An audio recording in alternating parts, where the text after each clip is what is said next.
buenos días.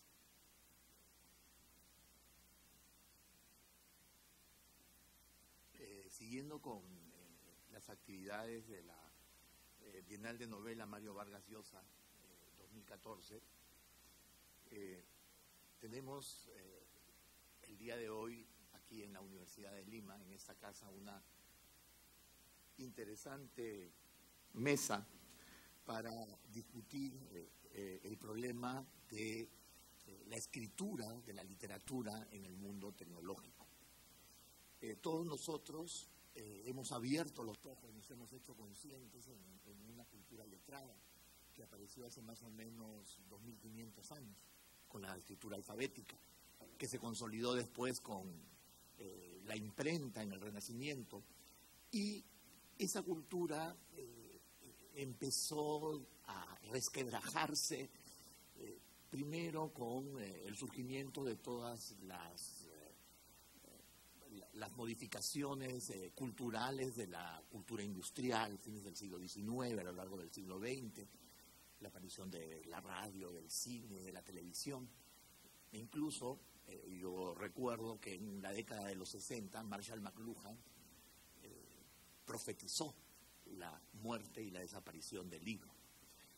Y probablemente el cambio más grande, más profundo, sea el de los nuevos medios electrónicos, que cada vez todos nosotros nos percatamos que tienen una importancia tan grande como la tuvo la escritura, el surgimiento de la escritura en su momento.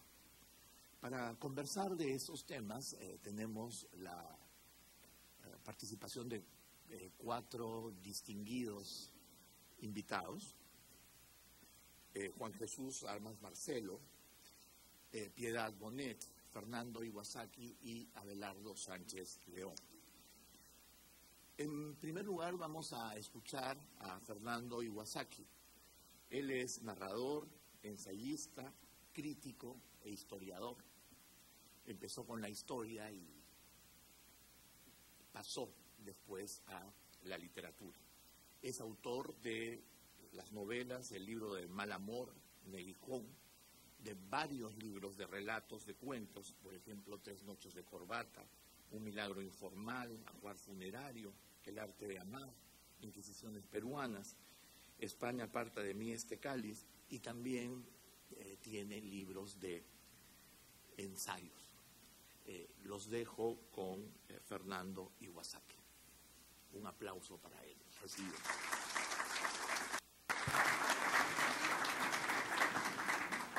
Buenos días. Mil gracias, Carlos, por tus palabras.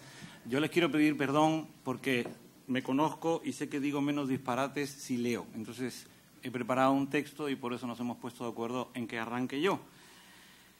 Y el texto que les voy a leer se titula «Oh, más dura que password a mis quejas». 1. Cuando Umberto Eco publicó Apocalípticos e Integrados, la informática y la tecnología digital eran rudimentos tan primitivos que nunca pudo imaginar que medio siglo más tarde, entre ambas trincheras, deambularíamos como Fabrizio del Dongo los discontinuados, individuos arcaicos, inútiles y vetustos, que ni estamos a favor de la máquina de escribir ni en contra de Google Docs Online, aunque a duras penas aprendimos a usar el WordPerfect 5.1. Los discontinuados queremos integrarnos, pero cada actualización la vivimos como un apocalipsis, porque la última versión de cualquier programa siempre nos sorprende tratando de aprender la transepenúltima. 2. Procuro leer todo lo que puedo acerca del presunto cambio de paradigma cultural que conlleva la hegemonía de los recursos digitales, porque admito que simpatizo con muchos de los argumentos expuestos por Jordi Llobet en Adiós a la Universidad, por Javier Marías en Lección pasada de moda o por Mario Vargas Llosa en La civilización del espectáculo. Sin embargo, como también se me antojan convincentes las razones de Eloy Fernández Porta en Homo Sampler Tiempo y Consumo en la era after pop, de Jordi Gracia en El intelectual melancólico o de Daniel Casani en su En línea, leer y escribir en la red, ya no sé quiénes son más apocalípticos que otros, pues advierto un regodeo, un cachito sádico, a la hora de certificar la defunción del papel, las librerías, las bibliotecas y el acto mismo de escribir cualquier línea que no sea en línea, oxímoron tan curioso como bomba inteligente o carpintería metálica. 3. Si fuera cierto que la red, las nuevas tecnologías y los recursos digitales que el ciberespacio pone a disposición de los usuarios están cambiando nuestra forma de leer y escribir, nuestra manera de almacenar y memorizar información, nuestros conceptos de los derechos de propiedad y hasta nuestra relación con los objetos físicos y tangibles del mundo material, me pregunto si podríamos extrapolar nuestros temores y entusiasmos lingüísticos a otras esferas de la vida cotidiana con los mismos resultados. A nivel hipotecario constato que es verdad, porque el espacio que creía que era mi casa en realidad le pertenece al banco, ya que nunca tuve virtualmente en mis manos el dinero real con el que pensaba que la había adquirido.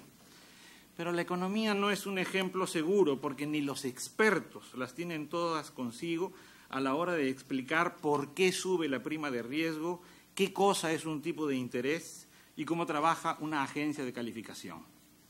No. Para que el personal comprenda en qué consiste el cambio de paradigma, deberíamos preguntarnos si las TIC, tecnologías de la información y la comunicación, van a cambiar nuestra forma de ligar e incluso de hacer el amor. 4. El sexo es el segundo asunto que más nos preocupa, pues como todo el mundo sabe, el fútbol es el que se encuentra en primerísimo lugar. ¿Qué trascendente será el fútbol que allí los buenos son los apocalípticos y los villanos los integrados, partidarios de corromper la naturaleza viril y espectacular del balompié, incorporando cámaras ojo de halcón, microchips en las pelotas, chimpunes con sensores de ADN capilar y células fotoeléctricas en las camisetas? Todas esas modernidades alterarían la esencia de la competición, aseguran los apocalípticos balompédicos, porque el fútbol es contacto, polémica y compensación. Pero el sexo también acapara buena parte de nuestras energías, pensamientos y espacios publicitarios, como podría comprobarlo cualquiera que revise los carísimos anuncios que salen todos los días en las primeras planas de los principales periódicos españoles, donde podemos leer «Sexo es vida», «Reconquista tu vida sexual» o el más explícito «Problemas de eyaculación precoz». ¿Quién no ha oído en los programas de máxima audiencia de la radio española aquel eslogan que los parados y desempleados deberían repetir como si fuera un mantra? Si tu vida sexual va bien, lo demás no importa. Creo que para que todo el mundo pueda tener una vida sexual plena y potente, urge un cambio de paradigma que incorpore las nuevas tecnologías, pues lo que Natura no da, ningún medical group lo presta. Y más vale tener un montón de sexo con tics que nada de sexo y un montón de tics. 5. Si yo hubiera nacido en esta era de internet, webcams y redes sociales, jamás habría escrito mi novela Libro de mal amor, porque cuando uno era joven solo era posible enamorar en directo. Y ahora las nuevas tecnologías te permiten ligar en karaoke, diferido, playback o videoclip. Las chicas de mi época se horrorizaban nada más enterarse que me gustaban, mientras que a las chicas de hoy les encanta que les estampen un me gusta, I like, debajo de cada foto del muro de su Facebook. Ahora hasta los tímidos, tartamudos y vergonzosos lo tienen más sencillo, porque les basta con enviar a través del celular o del email un emoticono colorado, un emoticono sonriente o un emoticono picarón. Si yo le hubiera mandado una lenteja guiñando un ojo a cualquier chica de los 70, seguro se habría quitado un beso de encima negándome el saludo. 6. Los apocalípticos sexuales harían una cerrada defensa del restregamiento corporal, del placer como chapoteo líquido, del erotismo como ciencia fricción, del 69 como número primo y del polvo serrano como coito ergo sum. Mientras que los integrados harían una apología del sexo limpio, exonerado de pelos, pringues y olores, del sexo sano a salvo de gérmenes, bacilos y bacterias, del sexo a la carta rico en avatares, replicantes y hologramas, y del sexo libre, sin compromisos, sin attachments embarazosos y especialmente sin sobrecamas, que vienen a ser algo así como las sobremesas, pero encima de otro mueble.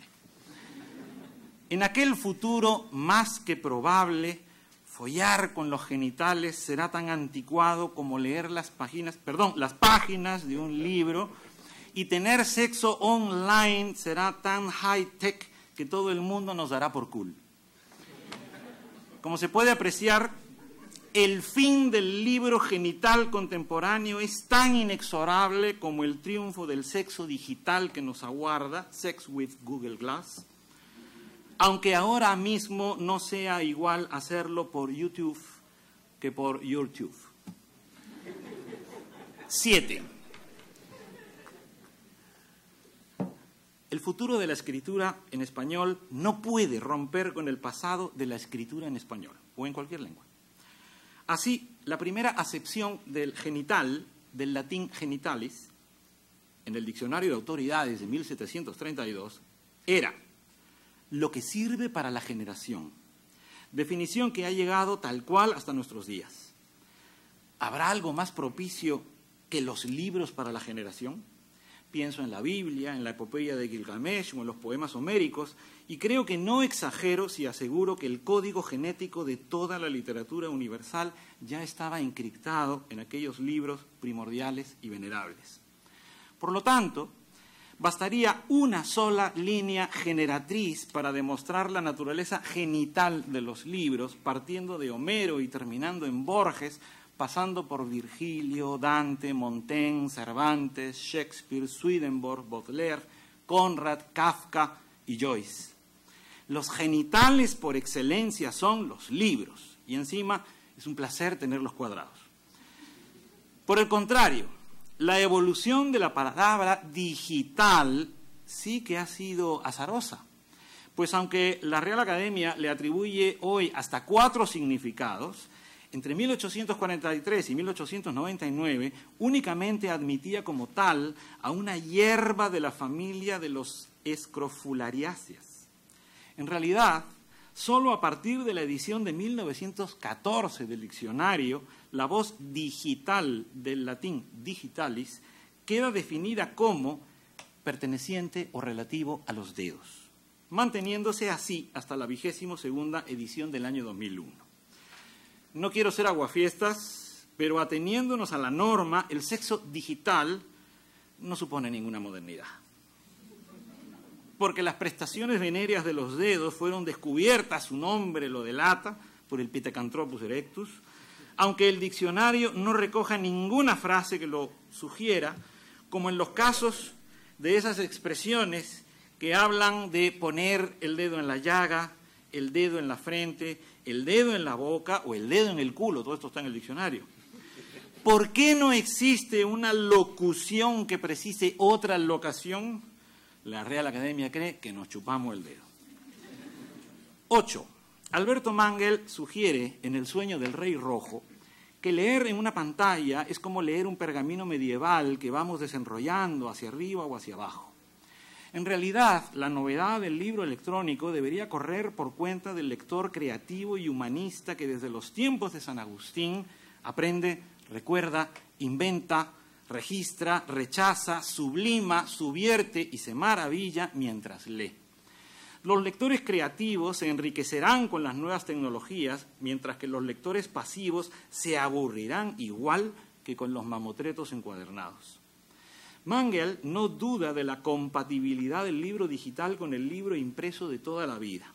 La verdad es que yo tampoco, aunque gracias a mi condición de discontinuado, he aprendido que el Word 1997 sí es del todo incompatible con el Word 2010 y que para abrir un archivo docx hace falta un Word Acdo. 9. La vertiginosa esgrima del chat, la urgencia de responder la mensajería instantánea o la necesidad de instalar de inmediato la última versión del procesador de textos no tendrían por qué influir ni en el continente ni en el contenido de la escritura. Igual que los telegramas jamás engendraron nuevas formas stop de leer stop o de escribir stop. Pero una cosa es el continente y el contenido, y otra cosa muy distinta, el incontinente y el contenido. Al comienzo de Los Cuatro Jinetes del Apocalipsis, 1916, nada más llegar a París, procedente de Buenos Aires, Julio, el protagonista, citó a su amante junto a la Gare de Saint-Lazare a través de una carta neumática. Siempre atento a las novedades de su tiempo, Blasco Ibáñez introdujo las cartas neumáticas en sus ficciones, aunque en España nadie hubiera oído hablar de ellas porque solo existían en Londres y París. En efecto, aprovechando los túneles del metro, los servicios postales de Londres y París tejieron una red de tuberías por las que pequeños cilindros que contenían cartas urgentes y galantes volaban a 800 metros por minuto, propulsadas por aire comprimido. Las criaturas de Proust concertaban sus citas pecaminosas a través de cartas neumáticas, y en la red todavía se subastan cartas neumáticas eróticas de Rodin, Breton, Cocteau, Picasso y Modigliani, manuscritas con inextricable redacción, porque la urgencia sexual consiente palabras que la sintaxis no entiende y la gramática repudia. 10.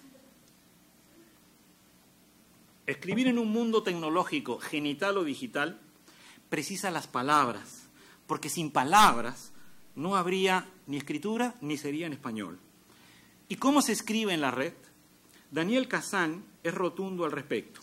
Cito: primero se dijo que la red había difuminado la frontera entre la escritura formal y el habla espontánea, pero lo que en realidad ha hecho es romper el monopolio que tenía hasta ahora la escritura normativa. Fin de la cita.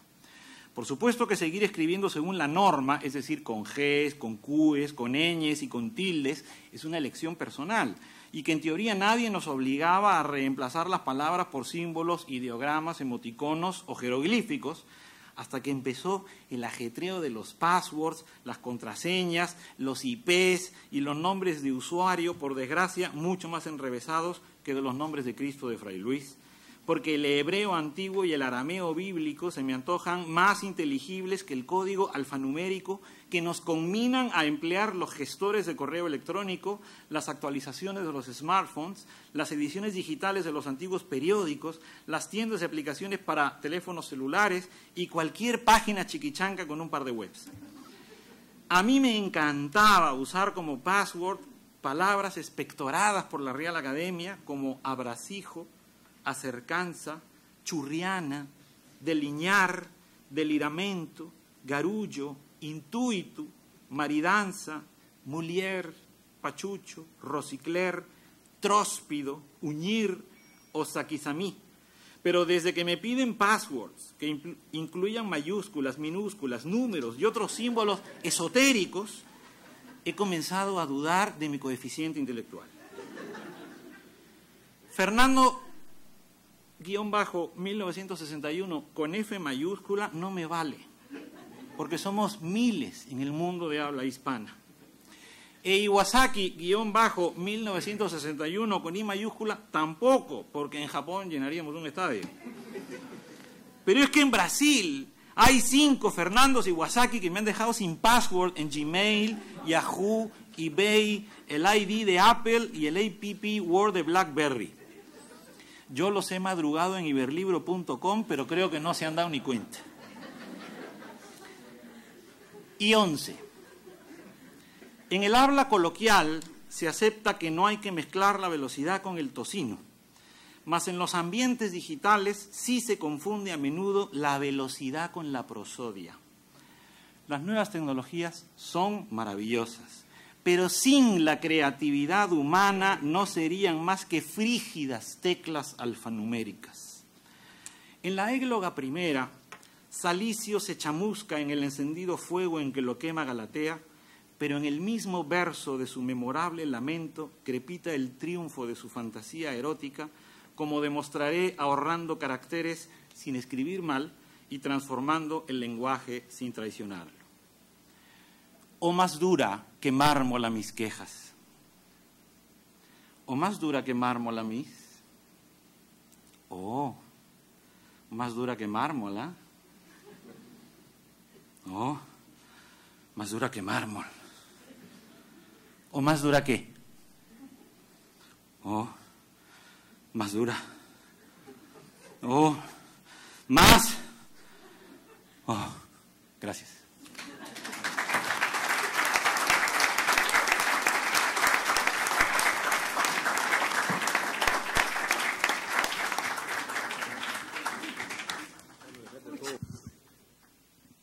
Muchas gracias, Fernando. Ahora escucharemos a Piedad Bonet. Ella es una de las figuras más importantes de la literatura colombiana actual. Ha publicado varios libros de poesía. Podemos mencionar De Círculo y Ceniza, Nadie en Casa, El Hilo de los Días, Ese Animal Triste, Todos los amantes son guerreros y Explicaciones no pedidas. También es autora de 4 novelas, Después de todo, Para otros es el cielo, Siempre fue invierno y El prestigio de la belleza. Y un libro que es un texto testimonial, un texto que explora una experiencia límite y dolorosa sobre la muerte de su hijo, Lo que no tiene nombre. Ha recibido muchos premios. El último de ellos es el premio Casa de América de Poesía Americana 2011 por su libro Explicaciones no pedidas. Dejo con ustedes a Piedad Bonet. Recibámosla con un aplauso.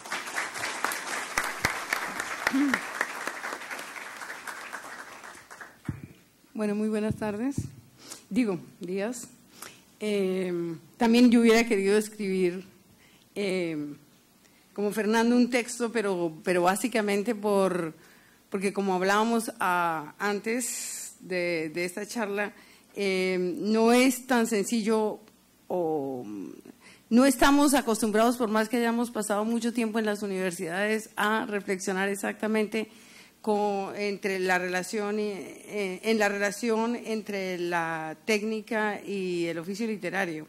Quizá porque estamos demasiado inmersos en ese tema y porque apenas empiezan a aflorar como todas las posibilidades de reflexión.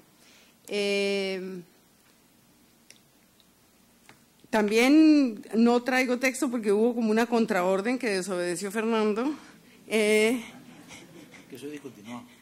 Sí, pero quisiéramos de esto más bien como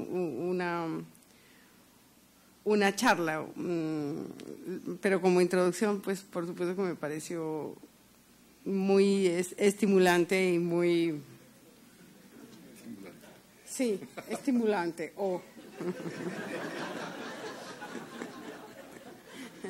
Bueno, entonces yo voy a tratar de ordenar algunas ideas. Por supuesto, resultaría muy reaccionario y poco aceptado hablar contra la tecnología, o resulta. ¿Sí?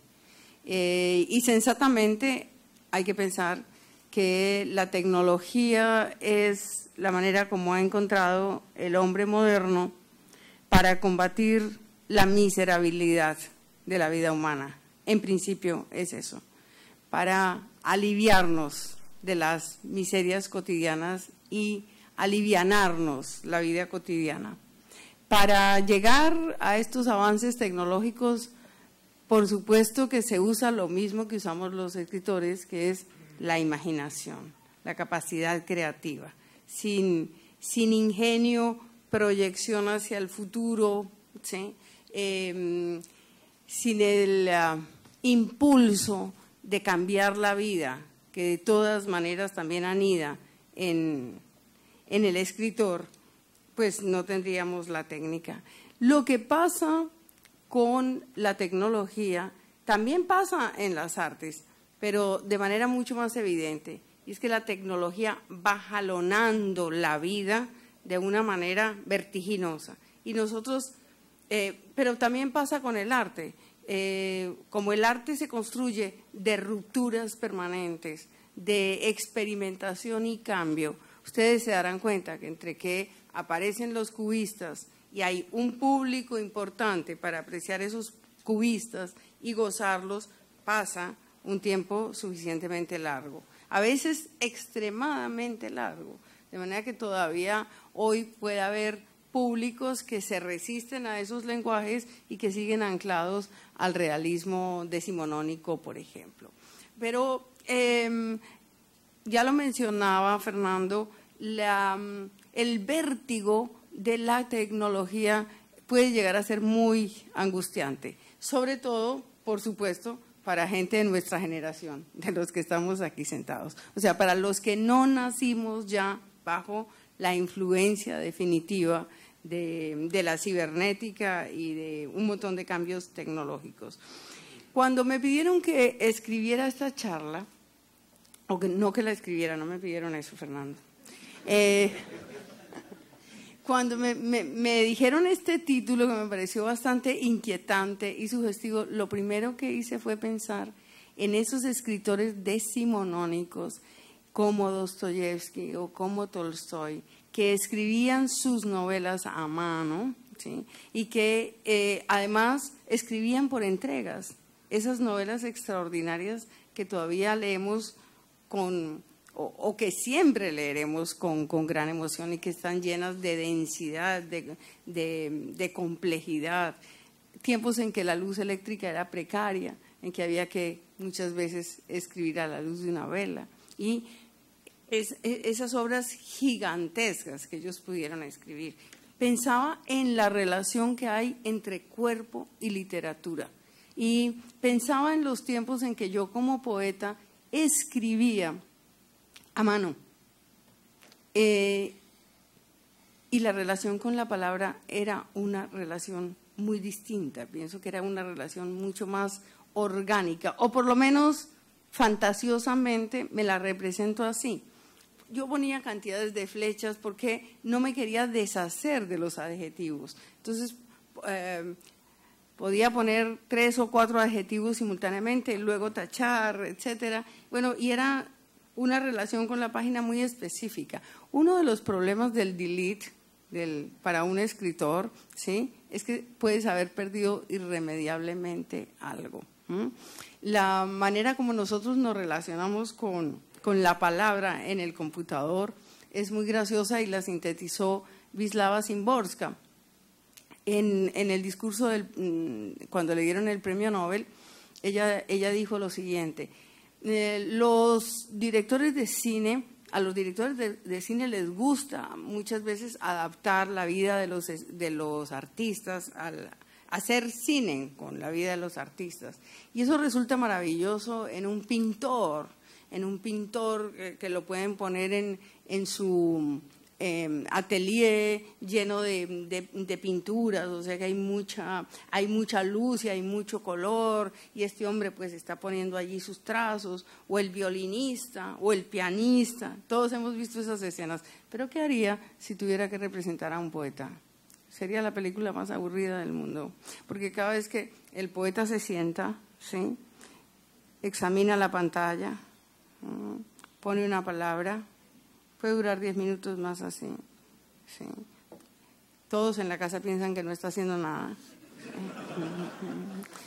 Borra esa palabra y la recupera, etcétera, etcétera. Es una relación similar a la corporal, pero que no tiene, digamos, esa misma intensidad vital del que va escribiendo. Jonathan Franzen, que ha escrito mucho sobre la relación entre literatura e Internet, últimamente tiene unos ensayos muy interesantes, dice una cosa que yo comparto. A mí me interesa la cibernética mientras no me exija interactividad, porque finalmente todo es una cuestión de tiempo y espacio, ¿sí? Pero no voy a caer en el lugar común de decir, porque eso ya lo sabemos todos, que pasamos mucho tiempo o podemos pasar mucho tiempo contestando correos, viajando innecesariamente por las redes o por internet, porque, pues sí, pienso que esa es una de las,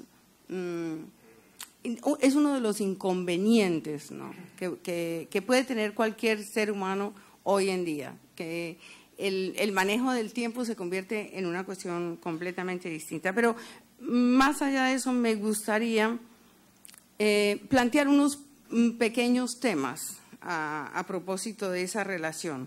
Por ejemplo, pienso que en Internet, en el manejo de las redes sociales, por ejemplo, hay un proceso muy similar de creación de personaje al de la literatura, pero concentrado en el sujeto que manipula el Internet. Entonces, tanto en Facebook como en Twitter, el usuario es una persona que puede construir una imagen de sí mismo, o de hecho está construyendo permanentemente una imagen de sí mismo, como podría ser en el texto autobiográfico del que estábamos hablando algunos escritores anoche en esta misma bienal.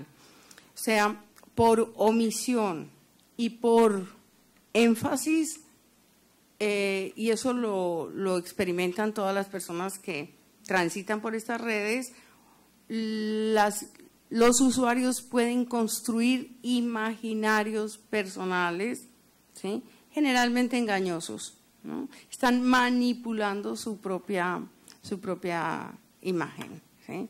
En Internet eso tiene que ver más con la vida personal, como sabemos, perdón, en Facebook tiene que ver más con la vida personal. Twitter me parece que es más propicio para el ingenio, ¿sí? Para la sentencia, por eso la usan más los intelectuales, ¿sí? Entonces, el primer problema que yo plantearía es un problema de velocidad, por eso lo puedo relacionar con el arte de las vanguardias, ¿sí? La vanguardia estaba, digamos, haciendo una propuesta y cuando esa propuesta apenas cuajaba, ya venía otra enseguida y, digamos, durante mucho tiempo el arte sufrió ese vértigo que es como una especie de agotamiento. Creo que Fernando daba unos ejemplos muy claros de ese agotamiento al que podemos estar sometidas las personas que nos enfrentamos al Internet y que por mi lado es completamente, digamos, para mí es una acción desgastante. Entonces llega el momento de hacer una confesión. Yo no uso redes sociales, o sea, estoy en contra de… No estoy en contra. No me gusta estar en las redes sociales. No me gusta estarme exponiendo.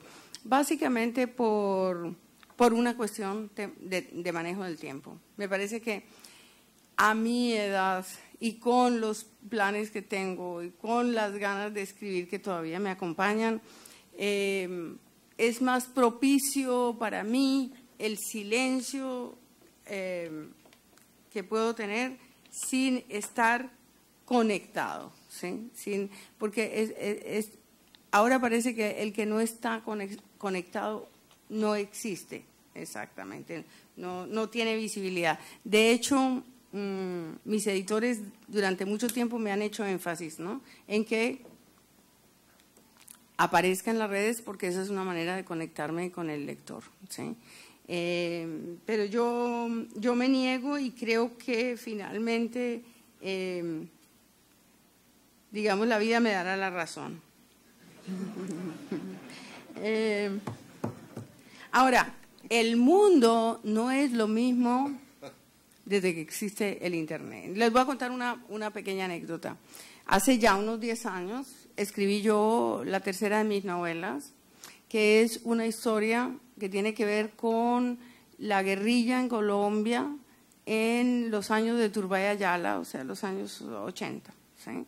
Y cuando me puse a escribir la historia, me di cuenta que si yo no ponía una temporalidad muy concreta, nadie, la historia no iba a ser verosímil.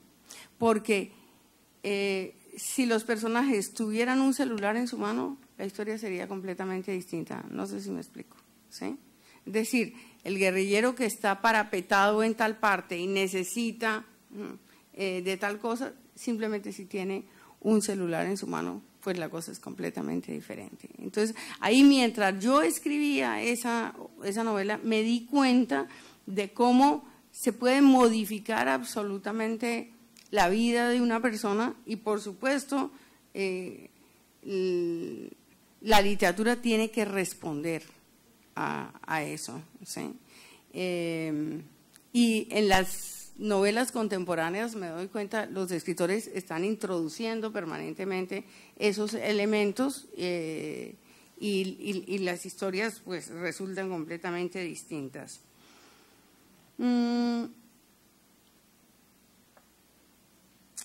Y quiero plantear un último tema que lo planteaba en este encuentro Sergio Vilela en el día de la inauguración. Él planteaba la posibilidad de hacer literatura interactiva, o sea, estaba hablando de la potencia democratizadora de la tecnología y de cómo hoy en día cualquiera puede, digamos, colgar su cuento, colgar su poema, poner su texto, el que quiera, en Internet y hasta cierto punto desentenderse de los editores.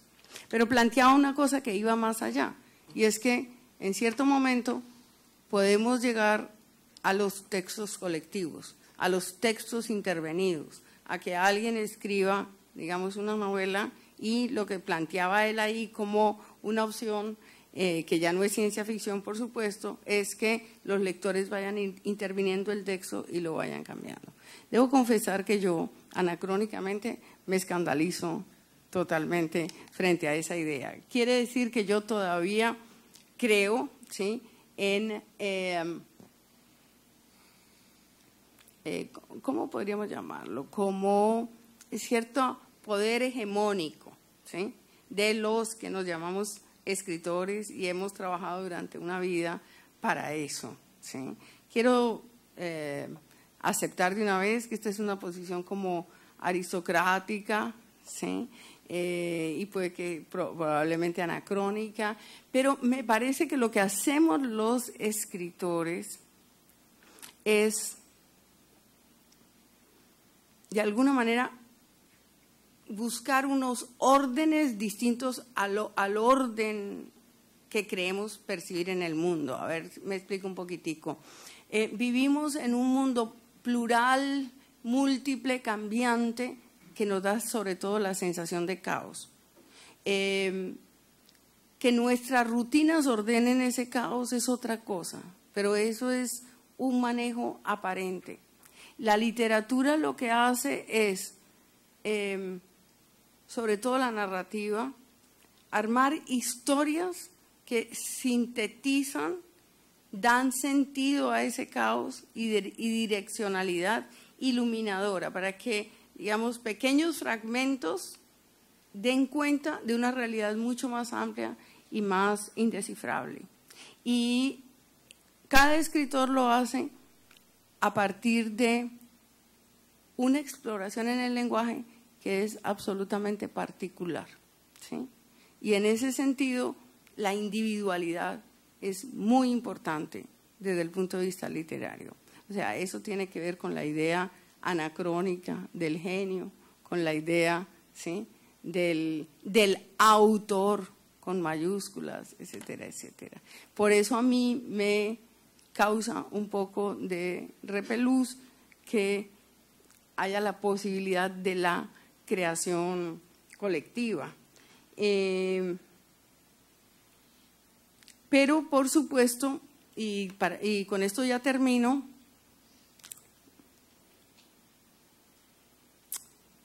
hay también liberaciones posibles ahí. Sabemos que la literatura de todas maneras está dominada por una sociedad de mercado, ¿sí? Para hablar en el término más radical, sociedad de mercado donde todo se comercializa. Y bueno, no sé si ustedes recuerdan que a los escritores que podemos durar escribiendo una novela 2 y 3 años, luego nosotros entregamos esa novela a los editores. Algunos pueden durar suplicando varios años al editor para que le publiquen, ¿sí?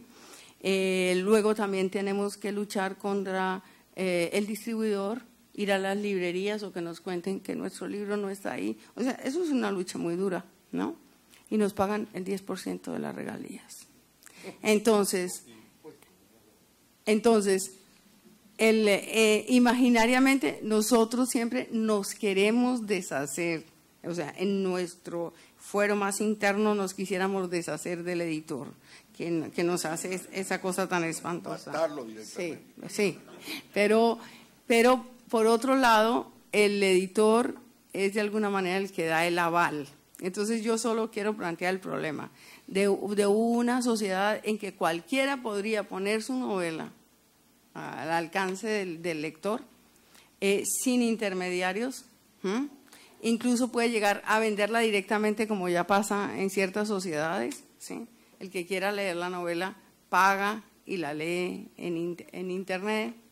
Ya otra cosa es la del medio, que también, ahí yo también soy absolutamente anacrónica. Yo viajo con mis maletas llenas de libros, yo no tengo Kindle ni quiero tenerlo, porque me gusta cómo huelen los libros, porque me gusta abrirlos, llevarlos al baño. Eso te faltó, ¿no? Eso viene en el coloquio. Bueno, pero hay cosas muy interesantes en esa posible democratización, que es, por ejemplo, los blogs, ¿sí? Ahora, así como se amplía la posibilidad, también se crea también un universo de caos y confusión. Y es posible que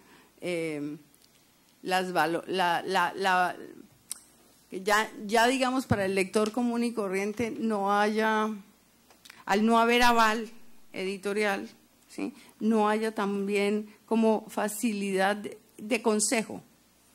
No sé si me explico. Ya no sabe qué leer. Si no hubiera librería, sino que todos los libros se ofrecieran por internet indiscriminadamente, muchos libros, yo no sé qué tan guiado estaría el lector, ¿sí? Fuera de las 4 o 5 reseñas que pueden salir en un periódico. Yo pienso que el librero es una figura fundamental, es a lo que voy. Que el librero orienta, el librero tiene conversación. A mí no me gustaría que desapareciera jamás. Ahora, a otros se les puede ocurrir que el librero esté en internet también. Oiga, señor, ¿usted qué me recomienda? ¿No? Sí. Bueno, entonces nada, plantear esos problemas era lo que me interesaba aquí. Estamos sumergidos en el tema. Por supuesto, todo esto es solo para pensarlo, no para decir la última palabra sobre nada. Me declaro especie en extinción, o sea, como una especie de Don Quijote, ¿no? Que ve que aparecen, pues, que las ventas van reemplazando los molinos de viento, ¿sí? Y que no siente demasiada nostalgia de los tiempos que no le va a tocar ver. Bueno, muchas gracias. Muy bien.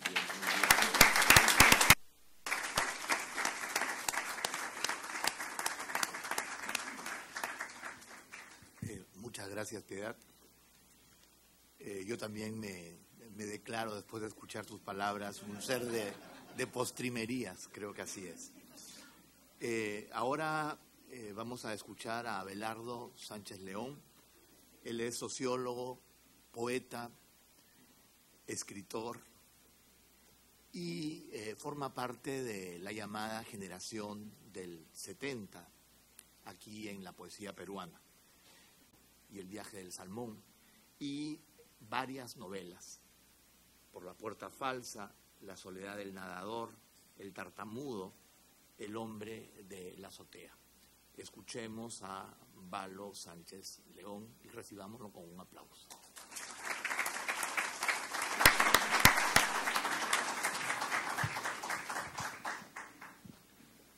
Muchas gracias, Carlos. Buenos días, creo que justo. No sé. Gracias por la invitación y compartir esta mesa con personas que respeto tanto, quiero tanto y que no siempre puedo ver. Entonces ha sido una suerte poder estar juntos. En verdad yo tampoco tengo mucha vinculación con el mundo de la nueva tecnología y todavía me muevo con el papel y el lápiz. Como diría Carlos Germán Belli, la boda entre la pluma y el papel, ¿no? Esta relación que Piedad también le ha dado un añadido sensual, corporal, ¿no? De la mano, del cuerpo, de inclinarse, o toda una serie de fetiches también en torno a la inspiración. En verdad yo nunca me he inspirado frente a una computadora. No escribo poemas en la computadora, yo escribo poemas a mano. Y la búsqueda de la inspiración, no me la imagino como Piedad lo ha mencionado, ¿no? Mirando una pantalla, ¿no? Creo que con el papel y el lápiz es mucho más corporal, uno se para, se sienta, da vueltas, se empuja, come manzanas. Antes fumaba, ahora no. García Márquez decía que él, si siguiera escribiendo como lo había hecho de joven, estaría muerto, ¿no? Escribía fumando, tomando café y a la medianoche, ¿no? Ahora lo hace a las 7 de la mañana, o lo hacía y no fuma y no toma café. Son los que rodea al escritor, ¿no? Yo voy a hacer también una combinación no tan sensual como la de Fernando, pero más vinculando el hecho de escribir y las nuevas tecnologías, ¿no? Yo en verdad he pasado por todas las herramientas, como la llaman, ¿no? Al lápiz, al lapicero, a la computadora, al teclado, ¿no? Y la máquina de escribir que yo recuerdo tenía en Desco, donde trabajaba, tenía nombre, se llamaba Erika, ¿no? Entonces yo en verdad fantaseaba con Erika y era de una monogamia absoluta. Nadie podía escribir en esa máquina. Acá hay un amigo que puede dar fe de esas épocas, de esos momentos. Y Marcial Rubio, el director en aquella época de la institución, obligó que todos, no obligó porque nadie lo hacía, simplemente tomó la orden de que todas las máquinas de escribir se fueran. Y cuando llegué al día siguiente y no vi a mi Erika, me sentí deprimido. Y nos obligó a comprar una computadora. Fue una obligación, fue un acto de fuerza. Todos dejan su máquina de escribir y todos compran una computadora, que por supuesto al año quedó ya obsoleta y tuvieron que comprar otras computadoras. Y en ese plan estoy yo ahora, que tengo una laptop que cada 5 años hay que cambiarla porque ya cumplió su ciclo de vida. Yo he visto crecer las computadoras, casi como Alien, la película, ¿no? Este monstruo que va saliendo de adentro, ¿no? Y cuando escribí mi primera novela estaba en Iowa y ahí tuve la primera sensación que no he perdido de la dependencia absoluta de las mujeres que me rodean para poder escribir algo en la computadora. Entonces me dieron una oficina, una computadora y un teléfono. Si necesita ayuda, llama a Linda, recuerdo su nombre. La llamaba cada 10 minutos. ¿Cómo hago acá? ¿Qué hago aquí? ¿No? Y hasta el día de hoy, yo vivo rodeado de una secretaria y de 2 chicas maravillosas que cada 10 minutos tengo que decir, por favor, ¿qué hago? ¿Cómo me ayudas? Entonces, he resuelto de alguna manera el tema que Javier Cercas dice, Nos han enseñado de todo menos soportar la soledad. Y una manera de soportar la soledad es la tecnología. Yo veo a un montón de personas jubiladas que están sentados en su computadora con su Facebook, conectadas, digamos, ¿no? Esa es la palabra, conectadas. Y escapan de una profunda soledad. La soledad, como ustedes saben, es inherente a la naturaleza humana. No hay que evitarla, hay que saber vivir con ella. Una forma es la tecnología, no es la mía, pero los invito a reflexionar. Estar conectado constantemente bajo la premisa de que están acompañados y que están rodeados de personas y en verdad están solísimos, ¿no? Abandonados con una maquinita con la cual tuitean y estas chicas maravillosas que son mis alumnas en alguna medida me dice, y tengo mis grupos, ya no tengo hay una palabra, swaps, algo así, no sé, WhatsApp, ¿no? Entonces con el WhatsApp tienen 20 grupos y están todo el día en una conversa que lo único que extraña es estar en una terraza maravillosa, o una cantina o un restaurante, porque están conversando como loros o como loras. Como periodista, la tecnología la vi crecer y me maravilló. Al comienzo, cuando escribía para la revista Oiga, de Francisco Igartua, El Buen Paco, iba a pie con mi novia y caminábamos por la calle maravillosa de San Isidro, en aquella época sin autos, la 2 de Mayo, árboles frondosos, yo de la mano y llevando mi artículo en la otra, orgulloso porque ella creía que eran buenos. Creo que fue la única. Obviamente llegaba donde Paco Igartua, me recibía, me invitaba a un trago, conversábamos, estábamos 1 hora y media y me regresaba caminando por la misma avenida. Hasta que llegó el fax. Entonces el fax eliminó la caminata. ¿Para qué caminar si yo puedo mandarlo por fax? Antes del fax, cuento una anécdota muy interesante de los partidos de fútbol. Yo escribía crónica de fútbol y esperaban el resultado. Yo veía el partido, escribía el artículo y estaba en la camioneta esperando que terminara para llevárselo. Después vino el correo electrónico. El correo electrónico hace que yo no tenga contacto absoluto con el editor de la sección del periódico donde yo trabajo y yo mando mi artículo y él manda el cheque. Es una maravilla. No hay otro tipo de relación. No hay otro tipo de relación. A veces inventamos un querido Juan Aurelio, digamos, ¿no? Como es de la U, le tomo el pelo, has contratado a Chemos del Solar, qué miseria. Yo creo que se escribe mejor con computadora, sin computadora. En ese sentido, estoy con Piedad, estoy en la transición, pero sí noto que hay más escritores. Yo podría decir que los escritores amateurs, o sea, no profesionales, no los que viven de la literatura, han aumentado. Hoy en el Perú se publican 20 novelas al año. Antes se publicaban 3, 4. Hoy día es más fácil escribir una novela en la computadora que antes. Es verdad que la imagen de Baudelaire es impresionante. Y además Baudelaire escribió en condiciones pues, de angustias económicas, tenía una letra muy difícil, el papel no le sobraba. Pero las novelas antes, corregir cada página, volverla a corregir, era muy, muy difícil, tomaba mucho tiempo y tenía que ser escritores que vivían en Europa, donde las universidades en realidad les exigían muy poco, un curso por semana, mientras que San Marcos te exigía 10 cursos y la de Lima 20, creo, tengo entendido.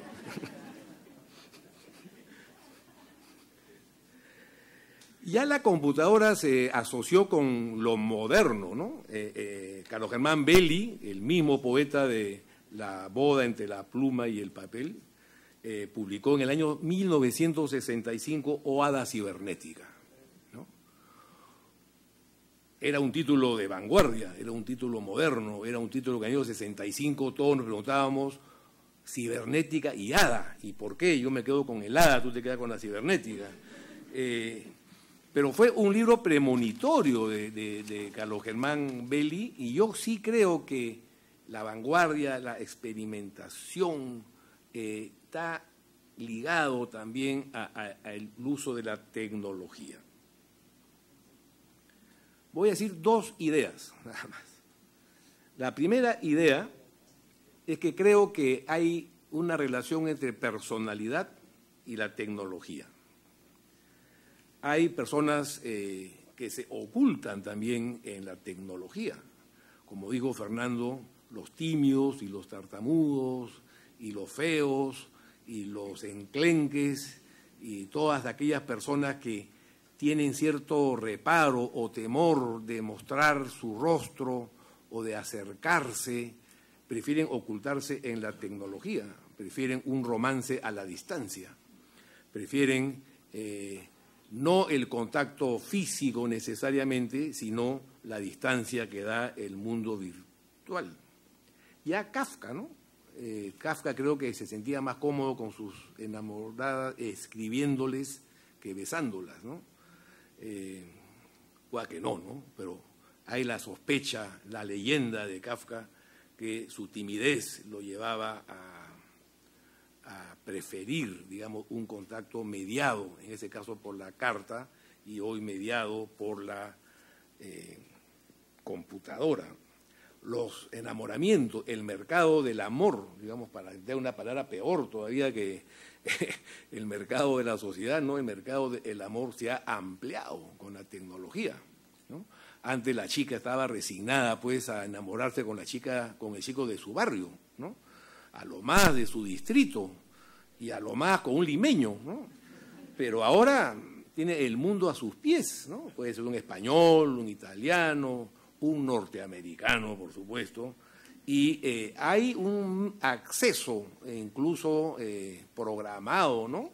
Para encontrar afinidades. Ligar, como dice Fernando, en el lenguaje español, abre unos abanicos insólitos que antes no habían, tanto para mujeres como para hombres. Y para tímidos, ¿no? Que en vez de pasarse un chasco, ya va buscando un perfil que se adecúe a su propia personalidad.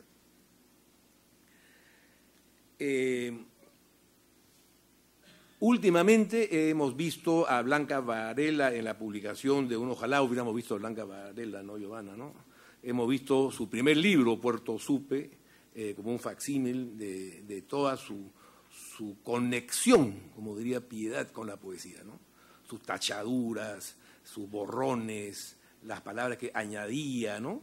Y lo han publicado como libro.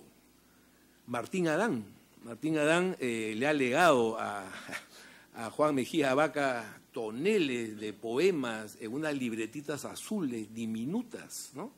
Que ahora la Universidad Católica está tratando de descifrar, ¿no? Porque con lupa, ¿no? Martín Adán escribía en servilletas, en papeles, borracho, en cantinas, ¿no? Este gran poeta con un rigor, ¿no? Tenía pues una vida llevada por el alcohol. Hay el caso extremo, ¿no? De Robert Walser, ¿no? Robert Walser,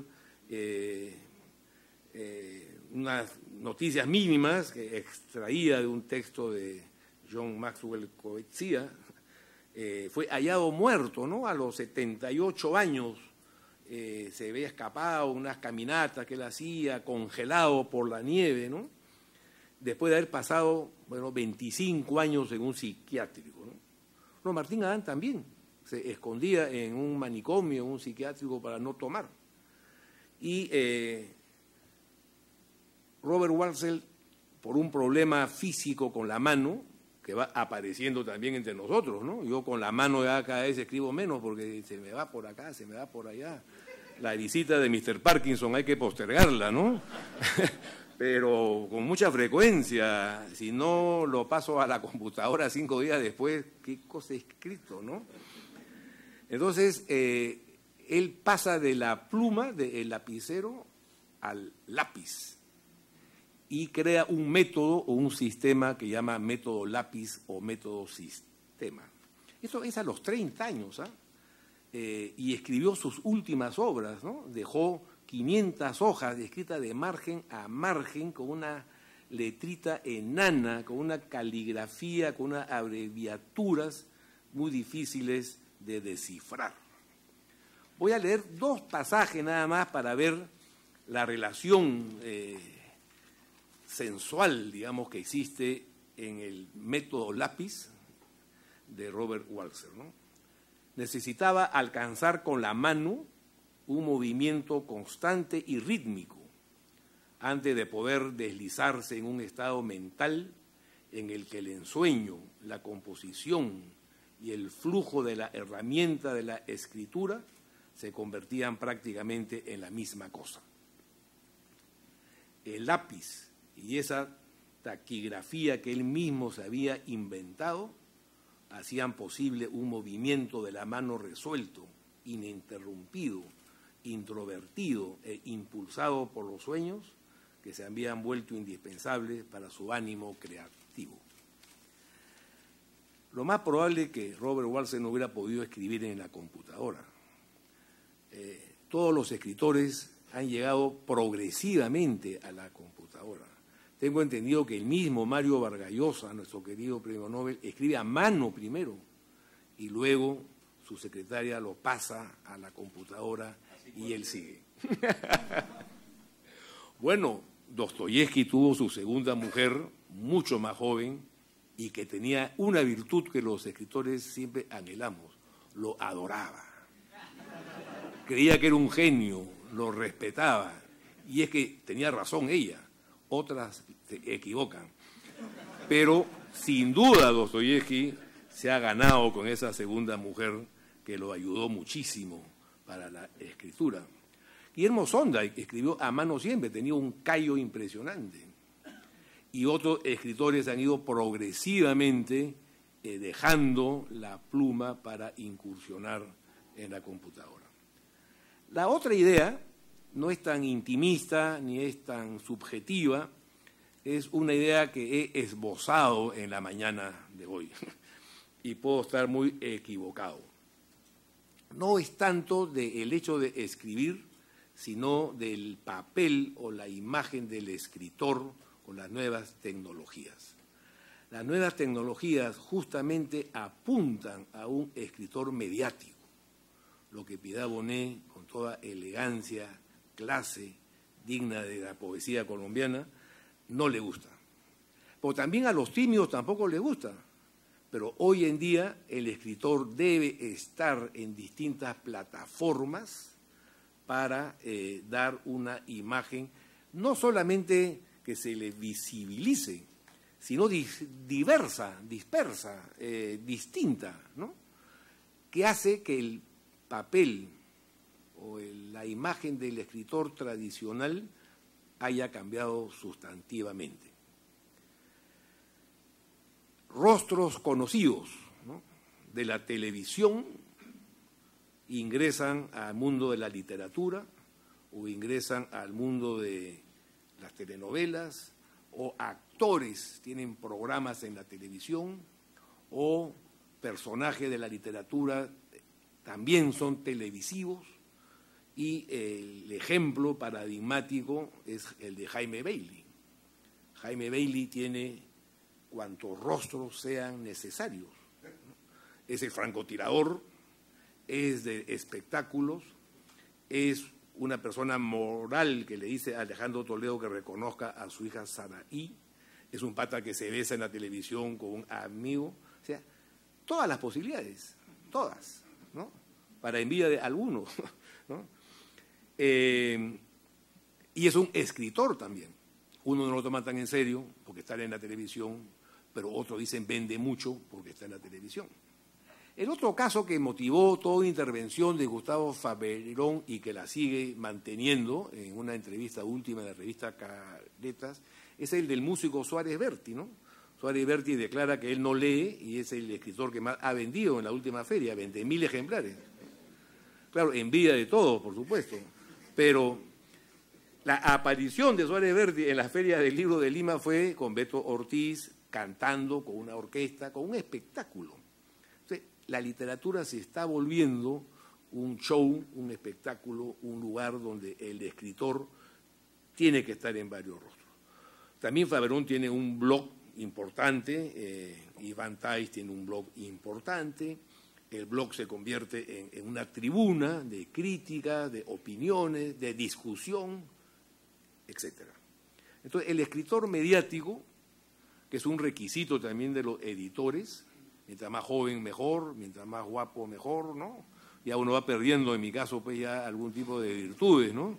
Como dijo una enfermera, después de haber pasado 3 semanas en la cama coqueteándome, cuando me levanté de la cama me dijo, y acá termino, creí que era más alto, más joven y más delgado.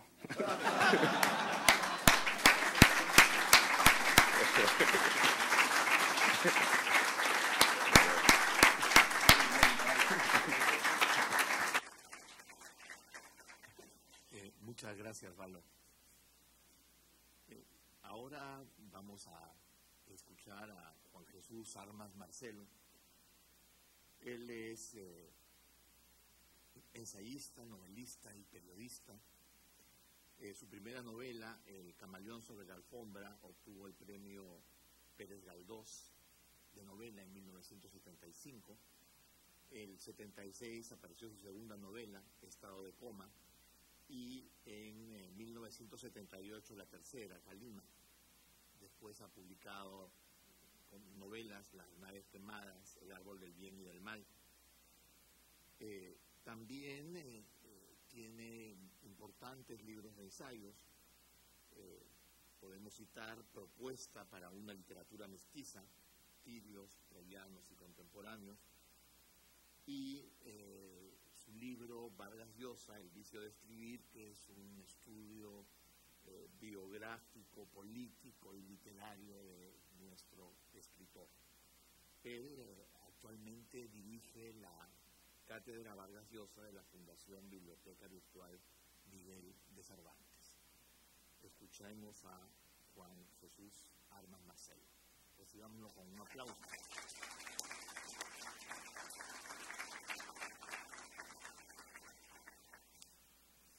Buenas tardes. Casi triste, pero ya son las tardes. Antes que nada, yo quiero agradecer como escritor inmerso en esta primera bienal Mario Vargas Llosa en Lima. Quiero agradecer a la universidad y como director de la Cátedra Vargas Llosa, quiero agradecer a la Universidad de Lima la calurosa bienvenida y el buen hacer de nuestro correspondiente en la Universidad de Lima, José Luis, y la magnífica presencia de todos ustedes aquí. En segundo lugar, querría decir algo que mucha gente no acaba de entender, ni siquiera los escritores. Suele decirse que los escritores que tienen sentido del humor no tienen rigor literario ni tienen mucho talento. Y sin embargo, aquí en esta mesa, como ustedes habrán visto esta mañana, el talento, el rigor, hay otro rigor que tienen muchos escritores, que es el rigor mortis, pero no me refiero a ellos, que son los aburridos. Habrán visto que el talento es siempre muy divertido. El talento siempre tiene un sentido del humor, que es el sentido más práctico para soportar la vida y gozar de ella. No había escrito nada sobre, como dicen en el Caribe, sobre esta vaina, porque yo creía que no se iba a celebrar. Yo soy un tipo muy optimista, pero que creo que las cosas no se van a celebrar. Para no decepcionarme después, lo que hago es decir, esto no se va a celebrar, y normalmente me equivoco porque se celebran. Por ejemplo, en lo referido, como primer punto, en lo referido a las altas tecnologías y a las escrituras en la literaria, sobre todo las altas y nuevas tecnologías, yo nunca creí que se fueran a celebrar. Creí que era una moda. Creí que esos bichos que se llamaban ordenadores, una cosa que no tenía nada que ver con la escritura, era una cosa que era una moda para gente que se entretuviera jugando, haciendo juegos en el ordenador. Nunca, hubo como 4 años en los que yo, como creía soberanamente que eso no se iba a celebrar, que eso se iba a caer un jueves cualquiera, de cualquier semana, de cualquier mes, y que iba a desaparecer como una moda más. Pero no desaparecía. Eso iba ampliándose. Y un día estaba en las primeras filas de una exposición de pintores colombianos que se llamaba Pintaba en Colombia, que hizo lo que era el Banco Exterior de España, cuando lo presidía Francisco Fernández Ordóñez en Madrid, y trajo a García Márquez. Yo estaba en la primera fila, pasaba el cortejo presidencial, y de repente Gabriel me vio, me miró así, y el saludo que me dio fue una pregunta. Me cogió por la mano y me dijo: ¿ya escribes en computadora? Oye, computadora, no ordenador. Computadora, a mí me sonaba la palabra fatal. Computadora. Y, ¿qué quiere decir esto? Y dije, no, con una cara de perplejo, asombrado, no sabes lo que te pierdes. Y siguió. Esa fue la admonición que me dejó pensando toda una noche. ¿Qué querrá haberme dicho este desgraciado que ya tiene el triunfo, que ya tiene toda la soledad del siglo para él y todo? Bueno, por consejo de 2 o 3 amigos, pero espoleado por García Márquez por esa pregunta, probé en un ordenador chiquitito a escribir, y yo que siempre había dicho, yo no pasaré de la bola. Yo no pasaré de la bola. Tengo como 4 máquinas de IBM que tenían una bolita, y que a mí el ruido me parecía el de un piano celestial. Cada vez que uno escribía sabía, por el ritmo de la bolita, por todo el ruido de la música de la máquina de la IBM, yo sabía si tenía ritmo para seguir o no. Y entonces, si tenía el ritmo mal, yo dejaba de escribir, y si tenía el ritmo bien, seguía saltando como si fuera un baile. Porque yo no soy de los que sufre escribiendo, yo soy un facilista. A mí me divierte mucho escribir. Siempre me molesta mucho que los tipos estos dicen, delante del ordenador, enciendo el ordenador, veo esa luz blanca, oscura, y me pongo a temblar, me duele la cabeza. Coño, cómprese un puesto en la primera plaza del mercado que encuentre y vaya usted a vender lechuga, y no se preocupe por la literatura, que aquí estamos nosotros. Bueno, pues compré un chismito de eso, pasé de la bola. Y antes de todo eso, por hablar un poco en las notas que tengo aquí del fax, tampoco me creí lo del fax. Yo llevaba el artículo como vale y como todo. Era una caminata que había que hacer. Yo vivía a 20 kilómetros de Madrid, cogía el coche y llevaba todos los días el artículo a Manuel Leguineche, que en paz descanse, que acaba de morir, que era el director de la agencia de noticias y opinión con el que yo trabajaba. Le llevaba el artículo hasta que apareció el fax. Y compré un fax, el último, que se quedó a los 2 días absolutamente viejo. Pero vino a verme un profesor senegalés, que ya murió también, una maravilla, que es un loco, que estudiaba mi obra en el Senegal. Y yo decía, ¿pero qué tiene que ver? ¿Qué tiene que ver mi obra con Dakar, contigo que eres negro y te vamos a comer aquí tranquilo y tal? Pero en fin, no encuentro. Era un tipo genial, muy elegante, vestía siempre muy bien. Entonces lo llevé a mi casa, y cuando estábamos tomándonos un whisky, suena el fax, y empieza a salir el papel.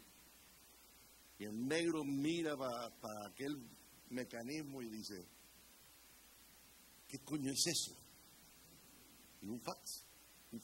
¿Qué es un fax? No tenía ni idea. ¿Qué es un fax? Bueno, chicos, esto es algo que te voy a explicar en cuanto coja este papel, que viene de Australia. Y yo ahora me pongo a la máquina, escribo la respuesta a esta misiva, la pongo por aquí y sale en Sydney. El negro se agachaba. El fax estaba abajo, el negro se agachaba con las manos. Tiene usted que ver esto, imagínense. El negro se agachaba. miraba, se ponía la mano en la cabeza y al final le dijo: Juancho, qué huevos tienes. O sea, no, tampoco se lo creyó. Tampoco se creyó que eso existiera. Hablando del texto de Iwasaki que nos ha dado a todos el marchamo de esta mesa maravillosa, sobre el sexo, que tiene mucho que ver con las nuevas tecnologías, aunque ustedes no lo sepan. Un tipo que ustedes deben leer si no han leído, que es impresionante, inteligentísimo, sobre el que Carlos Fuentes escribió una novela llamada Gringo Viejo, no tan inteligente, ni tan interesante, porque no es buena novela. Se llama Ambrose Bierce, un viejo gringo que hizo la revolución con Pancho Villa y ahí se perdió, parece que lo fusilaron. Ese tipo hizo un libro titulado El Diccionario del Diablo, que es una auténtica maravilla para gente que se cabrean todos los días, que somos casi todos, porque hay muchas cosas por las que cabrearse. Entonces uno va a ese diccionario, empieza a ver definiciones y entradas y va provocando una calma, una sonrisa, una maravilla, una carcajada. En el Diccionario del Diablo, Bierce escribe sobre el sexo, más o menos, porque no lo recuerdo bien. El sexo es el mecanismo natural con el que nos engaña el instinto para la conservación de la especie. Irrefutable desde el punto de vista técnico. A partir de todas esas entradas del sexo que empiezan por esta, yo he llegado a la consecuencia, que tiene algo que ver con lo que dijo Iwasaki, de que el sexo es el entretenimiento mayoritario dígito-genital de la clase media-baja, que desaparece con bastante frecuencia a medio polvo. Esto es más natural, no se rían, porque esto suele ocurrir con más, no lo reconocemos, no lo confesamos, pero suele ocurrir con bastante frecuencia, y en mi caso ya definitivamente exhausto, desde hace por lo menos 10 años. Ustedes no saben lo que es quitarse de encima el sexo, no tener que llegar más que a la seducción, seguir ejercitando la capacidad de seducción que uno tenía cuando era joven, delgado, exfutbolista frustrado, todo tipo de cosas, pero entonces uno tenía que después, lo que se llama vulgarmente, cumplir, que nunca cumplía. Pero ahora quitarse de encima ese gesto, llegar simplemente a la última copa risueñamente, a acompañar a la señora hasta, no sirve para nada más que eso, y acompañar a la señora hasta la habitación y dejar el sexo para escribirlo en el ordenador. ¿Por qué tiene que ver el sexo con el ordenador? ¿Quién es uno de los escritores más sexualmente literarios y magníficos de la literatura universal? Henry Miller. Trópico de Cáncer, Trópico de iba a decir de Cateriano, ya lo cual sería ya un verdadero desastre por mi parte. Trópico de Capricornio, Opus Nigrum, en fin, una cantidad de obras fantásticas. Trópico de Cateriano, no, háganme el favor de que no salga esto de aquí de la universidad. Bueno, este señor Henry Miller, que era un gran vividor, un bon vivant y un grandísimo escritor, tenía en la cabecera de la cama, así como San Ignacio de Loyola y el Quijote tenían el mismo libro. Hay que reflexionar sobre esto. San Ignacio de Loyola y el Quijote, el personaje de Cervantes, tenían en la cabecera de la cama el mismo libro, que era La nariz del aula. Hay que reflexionar sobre el particular, cómo puede uno convertirse en santo o en magnífico escritor para siempre en la eternidad. ¿Cuál era el libro de Henry Miller el libro de cabecera de Henry Miller, los libros de Alicia, los libros de Lewis Carroll. ¿Y qué dicen los intérpretes contemporáneos del libro, de los libros de Alicia en el País de Maravillas y el libro de Alicia? Dicen que en el fondo es un libro sobre la libertad y sobre el sexo, escrito por un matemático que se disimula bajo un seudónimo y firma su texto como si fuera un libro de niños, para pasar la censura. Eso es lo que dicen los intérpretes contemporáneos. ¿Y qué es? ¿Cuál es la visión que ve Lewis Carroll del futuro en Alicia en el País de las Maravillas? El bichito que inventó Alan Turing. Esa cosa que García Márquez llamó el computador, que lo dicen en toda América, el laptop, que dicen también muchas veces, y que nosotros llamamos en España ordenador. No me creen, ¿verdad? Parece que me estoy trayendo por aquí y tal a mi discurso. No. Lean, por favor, Alicia en el País de las Maravillas. Y verán que esa niña entra y sale de universos simplemente por la voluntad que a ella le da la gana. Aprieta un botón, ¡shac!, se va al bosque, entra por ahí, habla con el conejo, entra por donde le da la gana, que es exactamente lo que nos permite a nosotros el ordenador. Jugar constantemente, digitogenitalmente, con todos los universos que nosotros queramos.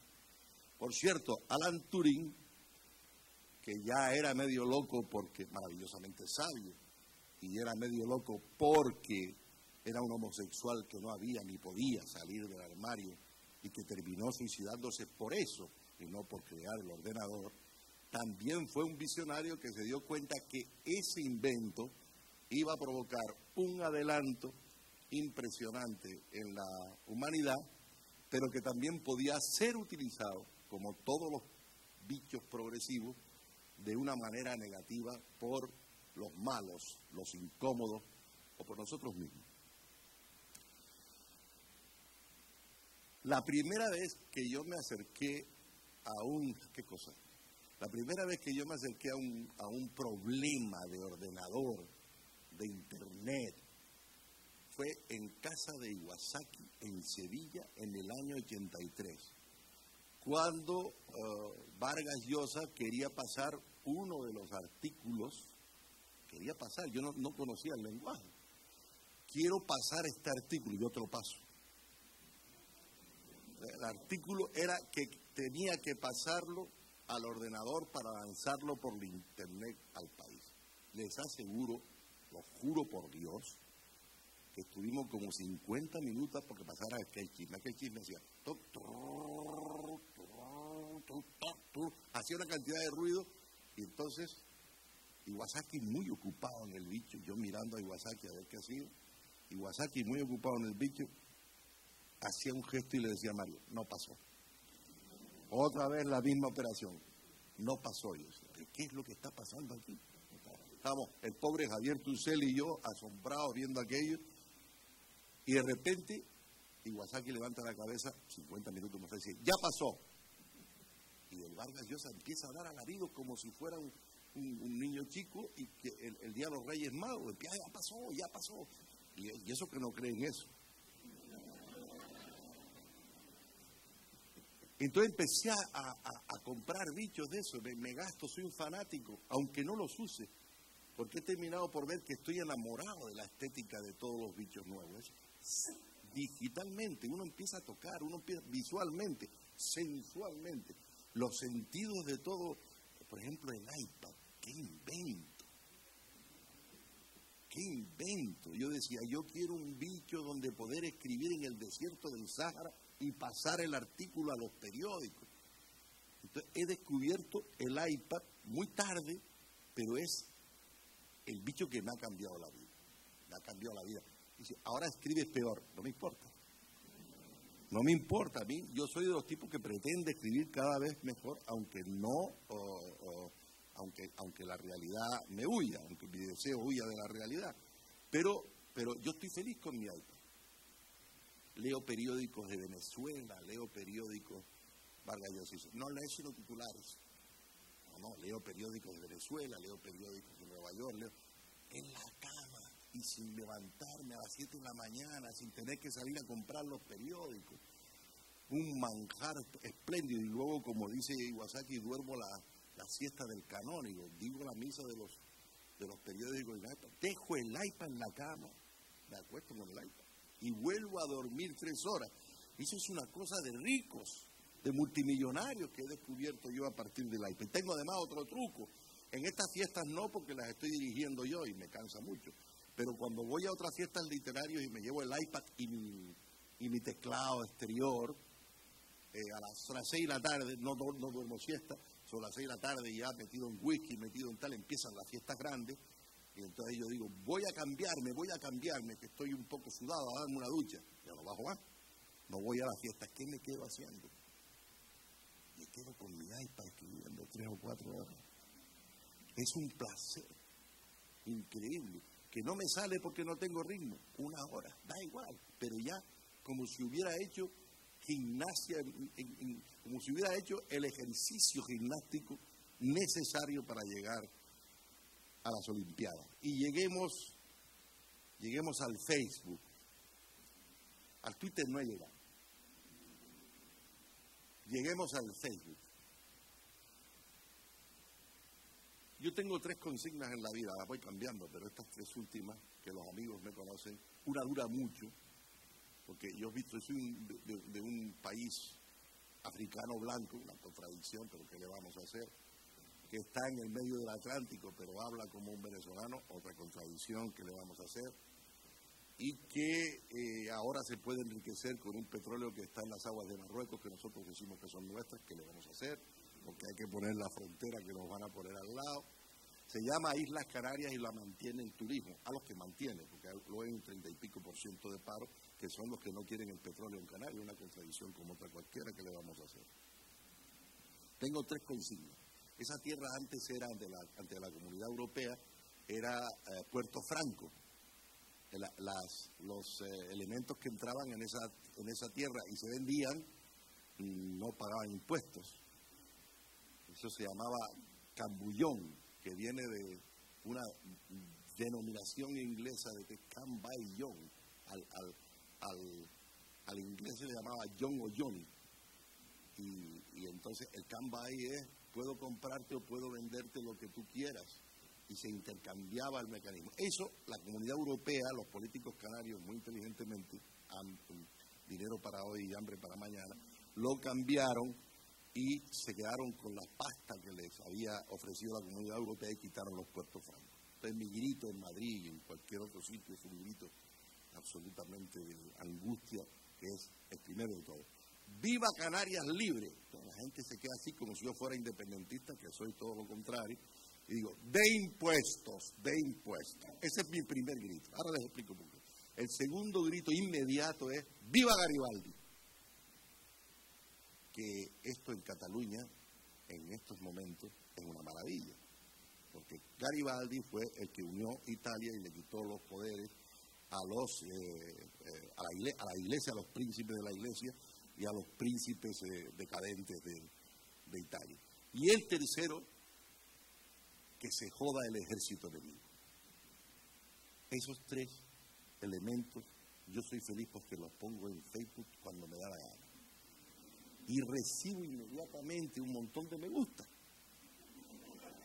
Es decir, Facebook no tiene memoria, es decir, los mismos tipos que yo hace un mes dije viva Garibaldi y vuelvo a poner al mes siguiente y ¡pum! Y vuelven a poner me gusta. O sea que aunque sea esos pequeños y breves textos que yo creo que son muy ilusionantes, los lee la gente. También tengo mi blog. Escribo como un poseso y me he ganado muchos enemigos. Ese es el ejército enemigo al que me refiero. ¿Sí? Por eso me gusta. Porque yo escribo a la contra. O sea, como no tengo talento, hay gente que dice que los que escribimos a la contra no tenemos talento. Yo escribo a la contra. Yo me levanto por la mañana, en la ducha puedo cantar un día el himno de Arequipa, otro día canto el himno de Venezuela. Esos son mis cánticos, me gustan mucho las letras, pero al mismo tiempo pienso en el ejército enemigo. Y digo, ¿contra quién voy a escribir hoy? Tengo el iPad, tengo la metralleta, estoy vivo, me tomo un Prozac, lo cual me impide también, todos los días me tomo un Prozac, y lo cual me impide, saben que el Prozac es muy bueno, pero hunde el sexo, hunde la luz. Y yo encantado, la gente dice, pero es que eso te hunde el sexo. Digo, naturalmente, yo encantado. Bueno, en Facebook encuentro y descubro una cantidad de escritores frustrados, por miles que yo conozco, poetas malísimos, escritores que no pueden editar en ningún sitio porque ahí están poniendo sus textos. Ese es el ejército enemigo. He elegido a esa gente como el ejército enemigo y todos los días les meto un coñazo de artículos para que se lo lean y pongan me gusta o se callen. ¿Y qué hago? ¿Qué hago para traducir cuántos miembros tiene en ese momento el ejército enemigo? Por cada me gusta, cojo 100 que han leído el artículo que no les gusta. Ese es el ejército enemigo. Estoy feliz jugando al Facebook. ¿Qué he hecho?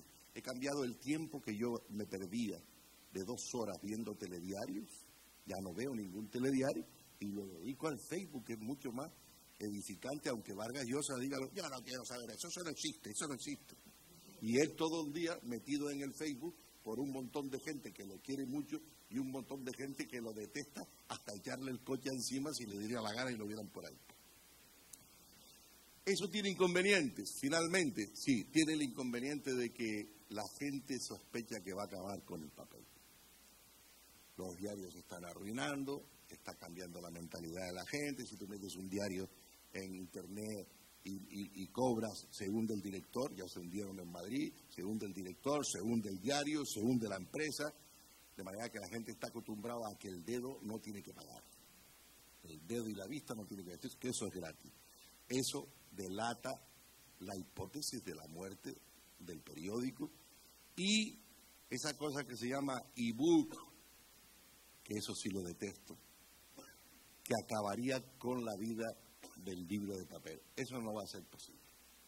Vamos a estar aquí 200 años, si hace falta, algunos irreductibles luchando contra el ebook.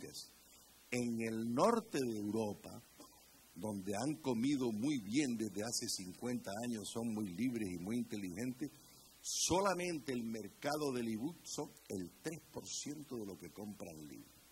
En Islandia, que es un país chiquitito y fantástico, porque en la crisis metieron a los políticos y a los banqueros en la cárcel y salieron en un mes de la crisis. Claro que es un experimento de un país pequeñito. El caso es que ahí, que es el país que más lee en el mundo, leen 60 libros por habitante, son 300.000. Pero esos 300.000 leen de todo. No se vende un ebook de estos, eso es el país del futuro. No se vende un ebook de estos, solamente los gringos. En los alemanes, en la Alemania ha bajado la compra de los ebooks y ha subido la compra de los libros. O sea que no estamos perdiendo la batalla. Y que no es incompatible, por terminar, una cosa con la otra. Ahora voy a terminar contándoles un secreto, que es la felicidad absoluta. Yo estoy escribiendo un diario en el iPad, o sea, todos los días, 3, 4 folios de lo que hago, de lo que dejo de hacer, de lo que te hubiera gustado hacer, de lo que te quiero, de lo que me gustaría que tuvieras conmigo, dedicado solo a una lectora, que además no existe, que yo llamo Afrodita. Tú, Afrodita, tan lejana, en fin, tiene también su retórica modernista. Y que todos los días cambio por la mujer que más me gusta viéndola al día. Por ejemplo, alguna de ustedes, de las que están aquí, una de ustedes ya se ha ganado la escritura literaria en iPod del día de hoy. Y yo quiero terminar diciendo que hasta eso encontraba mi lectora única aquí, que nunca va a leer ese diario. Muchas gracias.